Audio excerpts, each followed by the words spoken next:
Yeah, what's going on? It's gonna be brief. Uh, the other day, in an attempt to uh, be funny, in an attempt to kind of push the envelope, I made a terrible miscalculation, and therefore, instead of something being funny, haha, it had tragic, terrible results, and because of my actions, as far as not fully knowing how to execute something. Usually, put it like this here: you can have a great plan, you can have a great idea, but it's all in the execution. You can have the greatest idea in the world, you can have the greatest plan in the world, but if you execute it poorly, if you execute it terribly, if you execute it without the full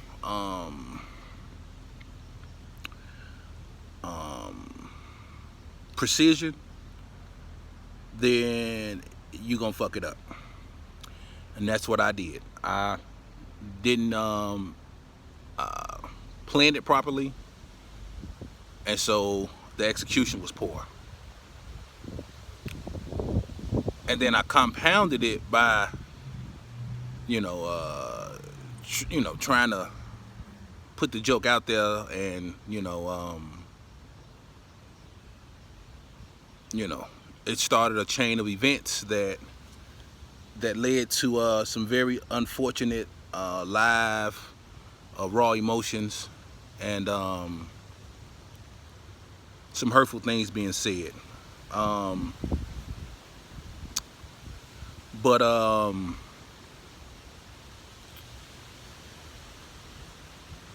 make no mistake, me and my wife are united, and me and my wife are one. That's not going to change, predicated off of other folks' opinion, predicated off other people's ridiculous rhetoric, predicated off other people's fake holier than thou perceptions of themselves. My mistake, my error. I owe a great apology to my wife for putting her in a position of not knowing really what was going on, and putting her in a position of thinking something terrible was going to happen. And that's what she thought. She thought, she literally thought I abandoned her in her time of need. And I can't imagine feeling that if, there's been points in my life again where my wife has really, really been there. And I can't imagine if she tried to joke about, me when I really needed her, if she, joked or made it seem like she wouldn't be there. So I really can't even imagine what that would feel like. And because I should never have put her in a position to feel that way either.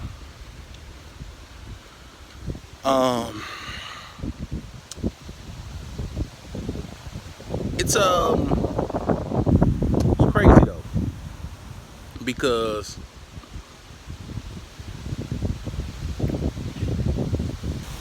I'm one of those people that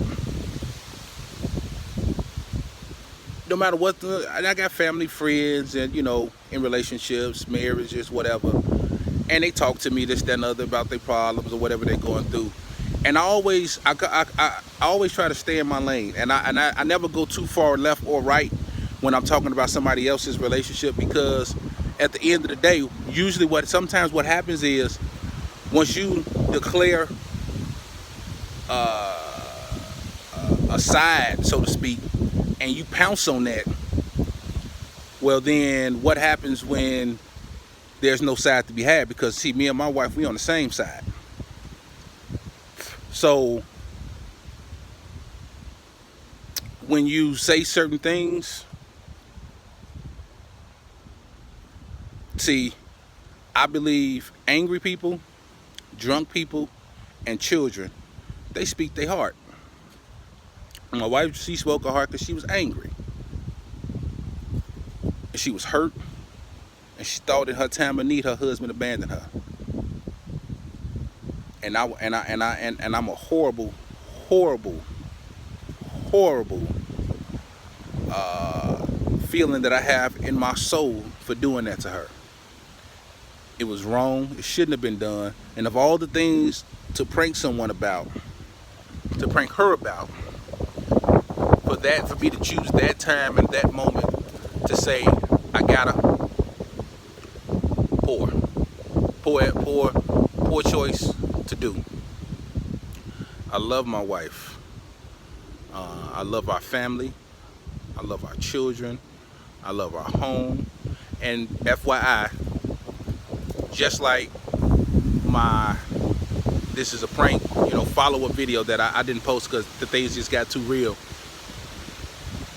5 o'clock in the morning, because I had to work the next day. 5 o'clock in the morning, I got up and went to the bank and made sure she had the mortgage so she can go pay our mortgage.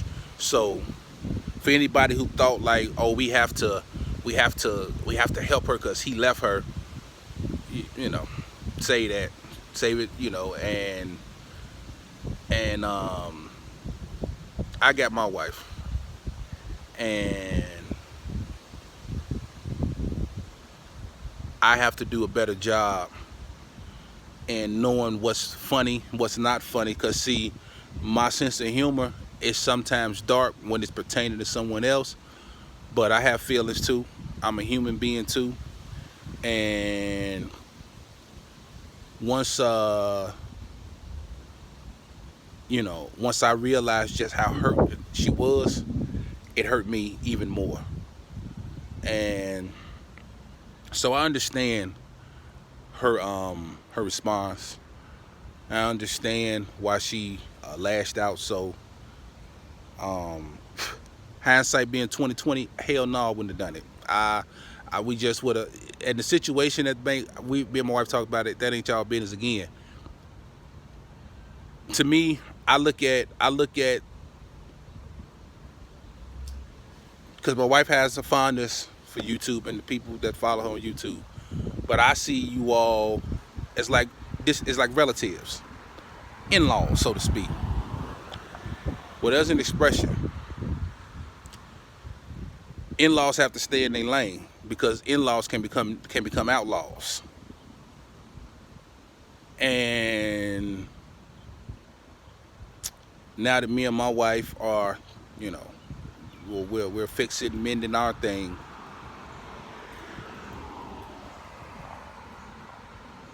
that's love. That's marriage. That's a relationship. Things are going to happen, ups and downs, and we'll always bounce back. But that does not give in-laws carte blanche to get out their lane. And so to the ones who did get out their lane, stay there. Because I don't hold grudges. Life is too short for grudges. But I don't forget nothing. You can ask my wife that. I don't forget nothing. And I won't forget some of the things that were said, some of the self-serving things that were said, some of the holier than thou things that were said. See, it's easy. I always notice this is just in my life. always notice that people are able to easily point out your flaws and your deficiencies and point them out to try to make a spectacle of. But when they look in their mirror, they find a hard time trying to do the same thing. I own my mistake. I own my mistake of pulling a poor prank.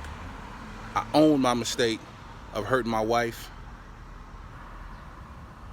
And I'm going to spend, my life loving my wife and never, ever doing anything or trying to pull a prank or a joke that could hurt her. Because here's a little backstory. A couple years ago, and this is way before YouTube, so it had nothing to do with YouTube. I think my wife has been on here since last year, so she's been here about a year. So this is when my son, she was pregnant with our youngest son. He's finna be 5, so this was about 6 years ago. I tried to prank her, and again, it was a hurtful prank, and she lashed out and she said some vicious things. And I immediately had to let her know I was joking. But again, I should have known that if I tried to do certain type of jokes with her, she's going to lash out. She's going to lash out viciously. As well she should have in this instance, because she thought she was finna be homeless. So I guess that's nothing to joke with, that's nothing to play with, because people do lose their house. People do, lose their apartments. People do lose their trailer homes. Trailer trash, they lose their trailers. But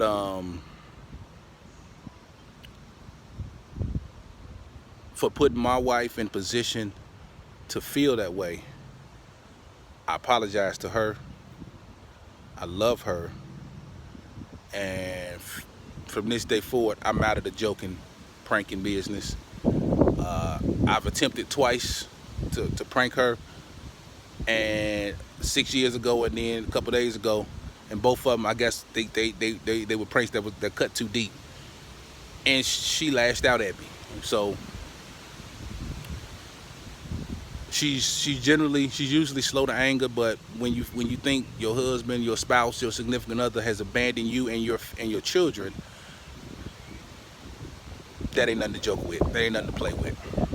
And I should have, at my age, known that. And for the record, I was married before, and we got divorced after 10 years. When we got divorced, we had 3 children. All 3 of my children came with me and still now live with me, and now just Tosh. Not often do men in a divorce get custody of their kids, but I did. So that speaks to my maturity. That speaks to the level of man that I am. And those 3 children, 2 up, where one of them is finna be a junior in high school, honor roll student, athlete. Next son is finna be a sophomore, honor roll student, athlete. And then I have finna be 8th grader, finna be a high schooler, straight A student. So I tell you what, that speaks to what type of man I am, what type of father I am, what type of human being I am. I just made a mistake with a joke, with a prank. But my character is never impeachable by people who've never sat down, had a conversation with me, shook my hand, had a heart-to-heart talk with me. My character would never be impeached by somebody who don't really know me.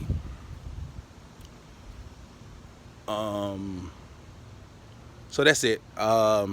Poor joke, poor timing for a joke, poor thing to joke about. I hurt my wife, and I'm gonna spend the rest of my life making sure that she never feels that hurt or even thinks about that hurt again. So I'm sorry, Tosh. I love you. We move forward stronger, and we move forward together, because this is Mark 10, 7 through 9. But we just gonna focus on Mark 10 and 9. What God has put together, let no man put asunder. So basically that means we found each other because of the Father. We go through things because of the Father. And we will move forward together as a loving, married couple because of the Father. I love you.